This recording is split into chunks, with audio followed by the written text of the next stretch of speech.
اللہ کی قسم موت چھٹی کا نام. اگر اللہ راضی ہے نا، اگر اللہ راضی ہے تو موت چھٹی کا نام. موت، گھر پہنچ گئے، گھر پہنچ گئے. اس پیاس کو برداشت کرو. اللہ کہے گا وَسَقَاهُمْ رَبُّهُمْ شَرَابًا طَهُورًا، پھر اللہ تمہیں اپنے ہاتھ سے پلائے گا اور شراب پلائے گا. تم دنیا کی شراب چھوڑو، اللہ اپنے ہاتھ سے جنت کی شراب پلائے گا.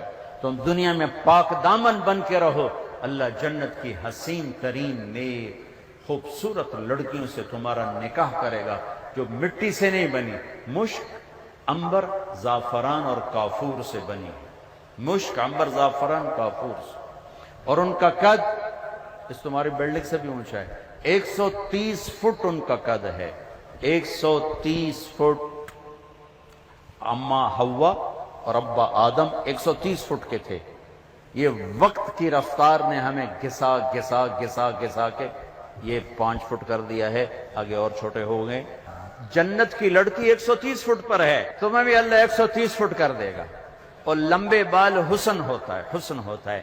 جنت کی لڑکی کے بال کندھوں پر نہیں ہیں، شانوں پر نہیں ہیں، سر کی چوٹی سے چلتے ہیں اور پاؤں کی ایڑی کا بوسہ لیتے ہیں. 130 فٹ لمبے بال ہیں.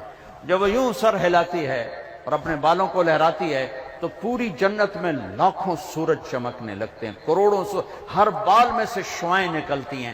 جیسے یہ سٹیج کو نہیں سجاتے مختلف رنگوں سے، ایسے اس کے بالوں سے مختلف رنگ نکلتے ہیں. پوری جنت میں روشنیاں پھیل جاتی ہیں. اس کے یہ بالوں کا حسن ہے. سورج کو انگلی کا پورا دکھائے تو سورج نظر نہ آئے تو چہرہ کیسا ہوگا؟ جب انگلی ایسی ہے تو چہرہ کیسا ہوگا؟ اور جنت میں نور کی چمک اٹھے گی. جنت یہ ایسے دیکھیں بھائی یہ نور کہاں سے آیا ہے؟ تو کہیں گے فرشتے ایک لڑکی خامند کے سامنے مسکرائی ہے، اس کے دانتوں سے یہ نور نکلا ہے جس نے جنت کو چمکایا ہے. یہ جو ایمان والی عورتیں بیٹھی سن رہی ہیں پریشان ہو گئی ہوں گی، اللہ ان کو جنت کی عورت سے 70,000 گنا زیادہ خوبصورت بنائے گا. اور ان کا مناظرہ ہوگا. مناظرہ جنت میں نا مناظرہ ہوگا. سوکن پنا نہیں ہوگا، سوکن میں نہیں، مناظرہ ہوگا. ایمان والی عورتیں اور جنت کی عورتیں، حوریں، ایمان والی عورتیں. اب جنت والی عورتیں کہیں گے نحن الخالدات فلا نموت، ہم نے موت نہیں دیکھی زندہ. نحن الناعمات فلا نبأس، ہم نے بڑھاپا نہیں دیکھا جوانی.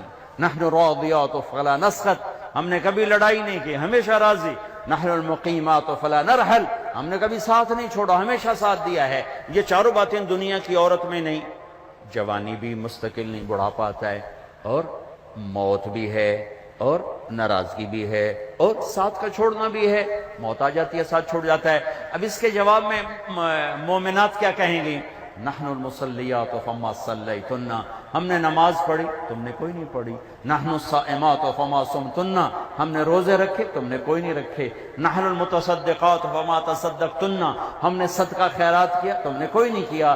ونحن المتوضئات فما توضأتن، ہم نے روزے رکھے تم نے روزے کوئی نہیں رکھے.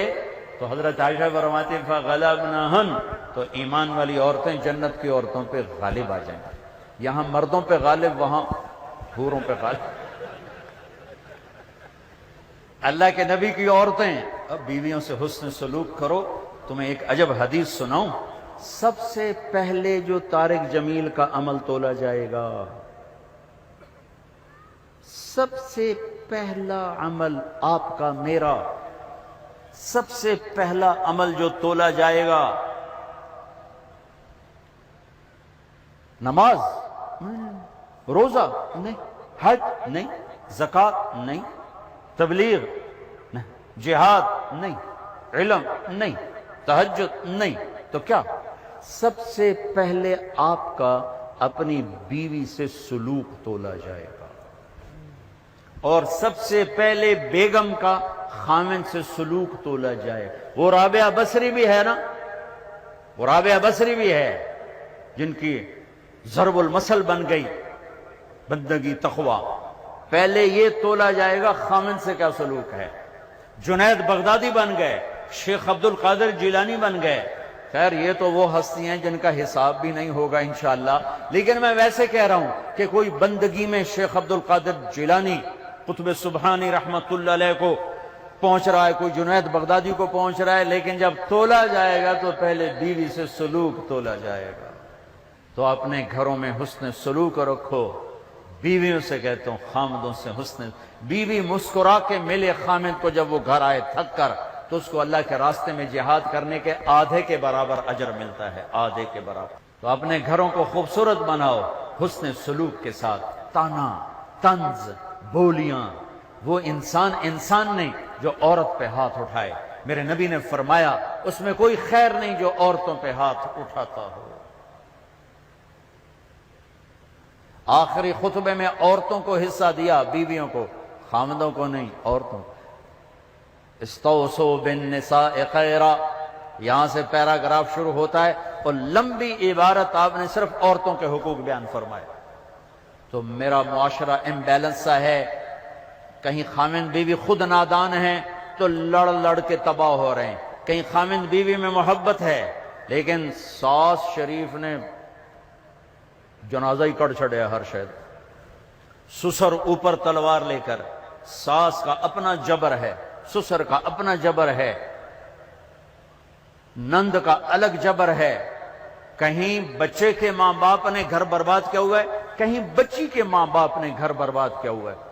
ایک بچہ میرے پاس آیا، یہ ہم میاں بیوی لڑ پڑے تھے، اب ہم ملنا چاہتے ہیں لیکن دونوں کے والدین کہتے ہیں کبھی نہیں ملنے دیں گے، اب یہ قصہ ختم ہونا چاہیے اور ختم ہوگا، ہو گیا۔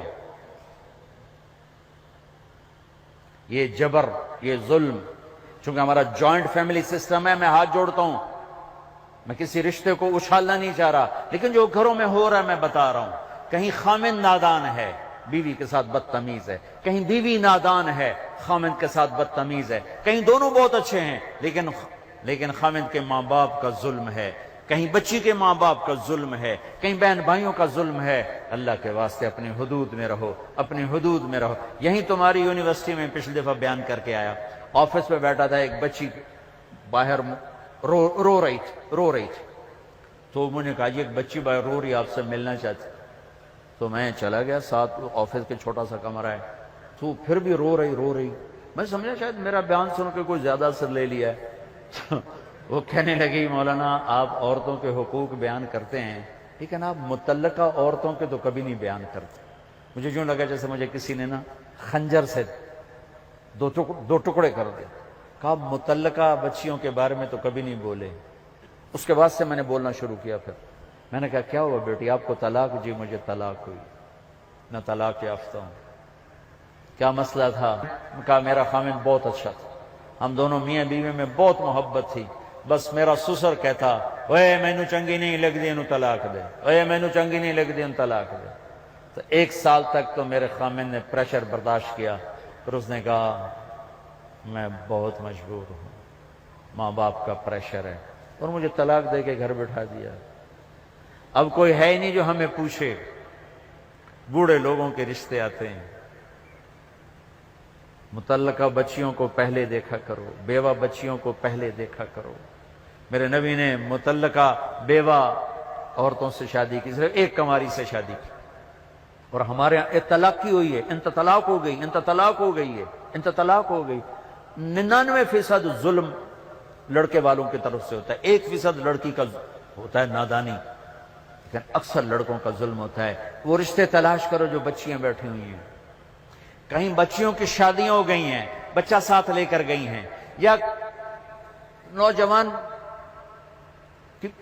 چھوٹے بچوں کے ساتھ بیوی فوت ہو جاتی ہے تو وہ دوسری شادی کرتا ہے، تو نئی ماں آتی ہے، تو سوتیلے پن کے جو ظلم سنے ہیں اس نے بھی دل کو پارا پار کر کے رکھ دیا ہے۔ سوتیلے یتیم جب روتا ہے نا، جب یتیم روتا ہے تو اللہ کا عرش کانپ اٹھتا ہے، اللہ کا عرش کانپ اٹھتا ہے، اور اللہ تعالیٰ فرماتا ہے کس نے یتیم کو رلایا، کون ہے اس کے آنسو پوچھے اور میری رحمت کی چھاؤں میں آ جائے۔ جہاں کہیں باپ سوتیلا ہے، کہیں ماں سوتیلی ہے، اللہ کا واسطہ دیتا ہوں اللہ کی رحمت کی چھاؤں میں آ جاؤ، سوتیلی اولاد سے حسن سلوک کر کے۔ متعلقہ بچیوں کو پوچھو۔ اس کے بعد پھر میں نے یہ حدیث میں نے پڑھی تھی، بیان نہیں کرتا تھا، بھول گیا تھا۔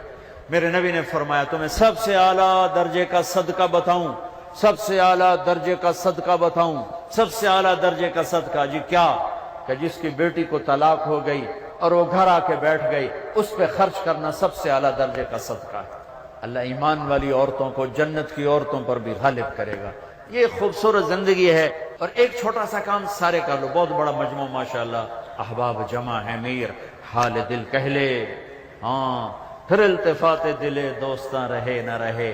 میں آپ سب نوجوانوں سے ایک مطالبہ کرتا ہوں، آج بیٹھے بیٹھے توبہ کرو، توبہ کرو۔ اللہ کی قسم، اللہ کی قسم، آپ کہو گے نا یا اللہ میری توبہ، آپ ایسے نکلو گے گناہوں سے جیسے مکھن سے بال نکلتا، اور یوں پاک ہو جاؤ گے جیسے ماں کے پیٹ سے آج نکلے ہو۔ اللہ کو معاف کرنا اتنا اچھا لگتا ہے۔ یہ نہ ڈرنا کہ میں نے مانچسٹر میں بیان کیا، یہ توبہ کی بات کی، ایک نوجوان آ گیا 35-36 سال، مولانا کیا واقعی اللہ معاف کر دیتا ہے؟ وہ اتنا سہمے ہوئے، ہمارے نوجوان خطیبوں نے نا لوگوں سے اللہ چھین لیا ہے، اتنا خوفناک کر کے دکھایا ہے تو لگتا ہے بھئی دوزخ ہی دوزخ ہے، جنت کے سپاس سے وسدی کوئی نہیں۔ اچھا اللہ معاف کر دے گا؟ میں نے کہا جی۔ کیا واقعی معاف کر دے گا؟ میں نے کہا جی میرے بہت زیادہ گناہ ہیں۔ میں نے کہا بچہ تیری عمر کیا جو کہہ رہا تیرے بہت زیادہ گناہ ہیں؟ اور تو اتنے گناہ کر، میں گناہوں پہ دلیر نہیں کر رہا، میں مایوسی سے نکالنے کی بات کر رہا ہوں کہ ہمارا نوجوان یا بوڑھا کہتا ہے جی میرے گناہ بہت زیادہ ہیں، میری کیسے توبہ ہوگی، میری کیسے معافی ہوگی؟ میں یہ بتانا چاہتا ہوں کہ میرا اللہ کہتا ہے دھرتی گناہوں سے بھر دے اور اٹھا کر آسمان کی چھت کو لگا دے، اور پھر ایک دفعہ کہہ دے یا اللہ معاف کر، تو میں سارے ہی معاف کروں، سارے۔ تو اب تو سب بچے بیٹھے اور بوڑھے ہوں گے تو 60-70 سال 80 سال، اس سے زیادہ کم۔ تو جب ہم کہتے ہیں نا یا اللہ میری توبہ، اور ایک اور حدیث سنو، میرے نبی نے فرمایا جو توبہ توڑ دے پھر کر لے، پھر توڑ دے پھر کر لے، پھر لیکن کرے سچے دل سے، کرے سچے دل سے، کرے سچے دل سے۔ اگر دن میں 70 دفعہ بھی اس کی توبہ ٹوٹی اور اس نے ہر دفعہ کر لی سچے دل سے، تو اللہ کا محبوب ہی رہے گا، مجرم نہیں بنے گا۔ کتنے مزے کی بات ہے۔ اب تمہیں حدیث کے لفظ سنا دوں تاکہ تم کوئی اعتراض نہ کرو کہ تو گھڑ کے بولی جاندہ ہے۔ ما عاد ما اصر من استغفر وان عاد فی اليوم 70 مرتا، جو دن میں 70 دفعہ توبہ توڑ کے پھر کر لے، اللہ کی نظر میں مجرم نہیں ہے۔ مجرم کون ہے؟ جو توبہ نہ کرے، جو کہ کیا ہو گیا، سارے شراب پی رہے ہیں میں نے پی لی، کیا ہو گیا، سارے منہ کالے کر رہے ہیں میں نے کیا، کیا ہو گیا، سارے رشوت لے رہے ہیں میں نے لے لی، کیا ہو گیا۔ یہ کیس خطرناک ہے۔ اور وہ جو رونے دھونے والا ہے وہ تو مسئلہ ہی کوئی نہیں، ساری زندگی کا گناہ ایک آنسو ایک آنسو ایک آنسو۔ توبہ کرتے ہو؟ کرتے ہو؟ میرے ساتھ کہو یا اللہ میری توبہ، پھر کہو یا اللہ میری توبہ، پھر کہو یا اللہ میری توبہ۔ لو 3 سیکنڈ میں اللہ نے آپ کے سارے گناہ معاف کر، اللہ کی قسم معاف کر دیے، اگر سچے دل سے ہے۔ بس اب علماء سے پوچھ لینا اب کرنا کیا ہے۔ نمازیں چھوڑی اب کیا کرنا ہے، روزے چھوڑے اب کیا کرنا ہے، زکوٰۃ چھوڑی اب کیا کرنا ہے، لوگوں کے حق ضائع کیے اب کیا کرنا ہے۔ آسان سا کام ہے، کرتے جاؤ گے بڑھتے جاؤ گے، اللہ کی چھاؤں میں آؤ گے۔ اوپر سے رمضان توبہ کا مہینہ، رحمت کا مہینہ، جنت کا مہینہ، روزے نہ چھوڑنا، کالج کی چھٹی کر لینا، روزے کی چھٹی نہ کرنا، یونیورسٹی کی چھٹی کر لینا، روزے کی چھٹی نہ کرنا، تراویح کی چھٹی نہ کرنا۔ تراویح کے ہر سجدے پر 1500 نیکی لکھی جاتی ہے۔ بندے بن کے افطاری کرنا تو انشاءاللہ تراویح ساری پڑ جائے گی۔ اب تجھے ایک سموسا، ایک پکوڑا، ایک پیس، ایک بیف، اتوں چٹنی، ہن تسی مٹی تے سوا تراویح پڑھنا۔ تسی تے پئے ہو کہ مجھ طرح ہن کیویں اٹھے، ہن تو اٹھیا ہی نہیں جاندا، تواڈے کول فرض نہیں پڑھے جانے، تسی تراویح کتھوں پڑھنیاں؟ لہذا بندے بن کے افطاری کرو، ایک کھجور کھاؤ، سادہ پانی پیو، ٹھنڈا پانی نہ پینا سخت گرمی میں۔ افطاری ٹھنڈے پانی سے نہ کرنا، سادہ پانی سے کرو۔ کھجور لو، سموسے، پکوڑے، دہی بھلے، پیس، یہ تمہارے لیے مصیبت بنیں گے افطاری کے وقت۔ افطاری ہلکی کرو، بالکل ہلکی، کھجور جو میرے نبی نے کیا، یا کوئی فروٹ کا چاٹ ہے اور اس کے ساتھ سادہ پانی، یہاں تک کہ آپ کا معدہ فنکشن میں آ جائے۔ مغرب کی نماز پڑھو، اب ٹھنڈا پانی پینا چاہتے ہو پی لو، کوئی مسئلہ نہیں، لیکن زیادہ ٹھنڈا نہ پیو، وہ اور مصیبت ڈالتا ہے۔ تراویح پڑھ کے اب کھانا کھا لو، باہیں ساری پرات کھا جاؤ تو باہیں ساری پلیٹ کھا جاؤ۔ تراویح پڑھی گئی، چونکہ نقصان بڑا ہے اگر تراویح چھوٹ گئی، ہر سجدے پہ 1500 نیکی، 60,000 آپ 1 گھنٹے میں کماؤ، کتنا سستا سودا ہے۔ اور عورتیں گھر بیٹھے آرام سے چند منٹوں میں 20 تراویح پڑھ سکتی ہیں۔ آپ کو قرآن سننا پڑتا ہے، ایک تراویح نہ چھوڑو، ایک روزہ نہ چھوڑو، اور انشاءاللہ العزیز سارے معاف ہو جائیں گے۔ تو اللہ تعالیٰ آپ کا یہ اجتماع مبارک کرے۔ ماشاءاللہ ماشاءاللہ، ہمارے ذیشان بچے نے بڑی محنت کی ہے، ابراہیم نے بڑی محنت کی ہے، اللہ ان کے تمام ساتھیوں نے، اللہ ان کی محنتوں کو قبول فرمائے، ہمارے لیے ذریعہ نجات بنائے۔